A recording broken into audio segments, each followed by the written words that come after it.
Olá pessoal, estamos aqui hoje mais uma vez para refletirmos juntos a nossa liturgia do dia, tá certo?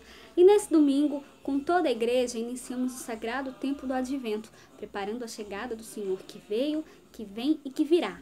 Na atitude vigilante e na amorosa espera, juntamos-nos à expectativa de todos os pobres que esperam em Deus e projetam sua esperança em Cristo. A partir de hoje, oficialmente, a Igreja no Brasil passa a utilizar os textos da nova edição do Missal Romano. É a Igreja que ora e alimenta sua fé pela liturgia que celebra. Então, que nós possamos viver esta celebração com todo amor e alegria. Então, a primeira leitura está em Isaías, capítulo 63, versículo 16 e 17, depois o versículo 19, e o capítulo 64, versículo 2 a 8. Isaías, capítulo 63, versículo 16 e 17, depois o versículo 19 e depois o capítulo 64, versículo 2 a 7. Mas tu és nosso Pai, ainda que Abraão não nos conhece e Israel não nos reconhece. Tu, ó Senhor, és nosso Pai, nosso Redentor, desde a antiguidade é o teu nome. Por que, ó Senhor, nos fazes desviar dos teus caminhos? Por que endureces o nosso coração para que não te temamos? Faze voltar, por amor dos teus servos, as tribos da tua herança. Tornamo-nos como aqueles sobre quem tu nunca dominaste e como os que nunca se chamaram pelo teu nome. Como quando o fogo inflama a lenha e faz ferver as águas para fazeres notório o teu nome. Aos teus adversários, assim as nações tremessem da tua presença. Quando fazias coisas terríveis que não esperávamos, descias e os montes se escoavam diante da tua face. Porque desde a antiguidade não se ouviu, nem com o ouvido se percebeu, nem com olhos se viu um Deus além de ti, que trabalhe para aquele que nele espera.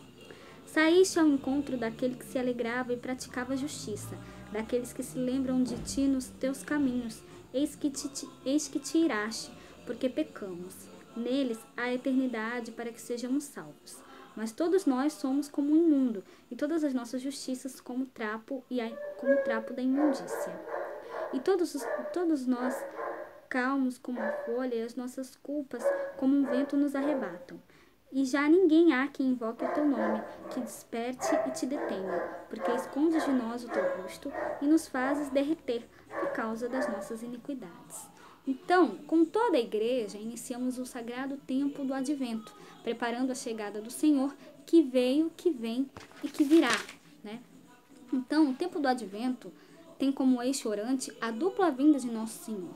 Então, ao nos prepararmos para o Natal, celebramos o encontro divino com os seres humanos e em Jesus de Nazaré exercitamos a esperança e a fé de que ele retornará, não mais revestido da fragilidade humana, mas glorioso. Então, na primeira leitura, há uma confissão e uma súplica. O profeta confessa que o povo andou de coração endurecido em caminhos distantes do Senhor, perderam o temor a Deus e suas obras se tornaram imundície e folha seca, empurradas pelo vento. Diante dessa confissão do pecado, o povo suplica que o Senhor venha, desça dos céus, mostre sua face salvadora. Como um pai, ele vem salvar seu povo, não deixando sofrer à mercê de seus próprios erros e pecados. Nós, os cristãos, cremos e confessamos que Deus se lembrou de seus filhos, desceu ao nosso encontro para nos salvar. E agora, falando da segunda leitura, hoje ela está em 1 Coríntios, capítulo 1, versículo 3 a 9. 1 Coríntios, capítulo 1, versículo 3 a 9. Graça e paz da parte de Deus, nosso Pai, e do Senhor Jesus Cristo. Sempre dou graças ao meu Deus por vós, pela graça de Deus que vos foi dada em Jesus Cristo, porque em tudo fostes enriquecidos nele, em toda palavra e em todo conhecimento. Como foi mesmo o testemunho de Cristo confirmado entre vós? De maneira que nenhum dom vos falta, esperando a manifestação de nosso Senhor Jesus Cristo, o qual vos confirmará também até o fim, para seres irrepreensíveis no dia de nosso Senhor Jesus Cristo. Fiel é Deus, pelo qual fostes chamados para a comunhão de seu Filho Jesus Cristo, nosso Senhor. Então, a segunda leitura, né, é o início da primeira carta de São Paulo aos Coríntios, e o apóstolo Paulo dá a saudação e ação de graças ao povo de Coríntios. E aqui ele fala, esperamos a revelação de nosso Senhor Jesus Cristo. Então, esse é o tempo do advento. Nós estamos nos preparando, né, para o nascimento de Cristo. Então, que nós realmente possamos estar atentos e vigilantes. E agora, falando do Evangelho, hoje ele está em Marcos capítulo 13, versículo 33 a 37. Marcos capítulo 13, versículo 33 a 37.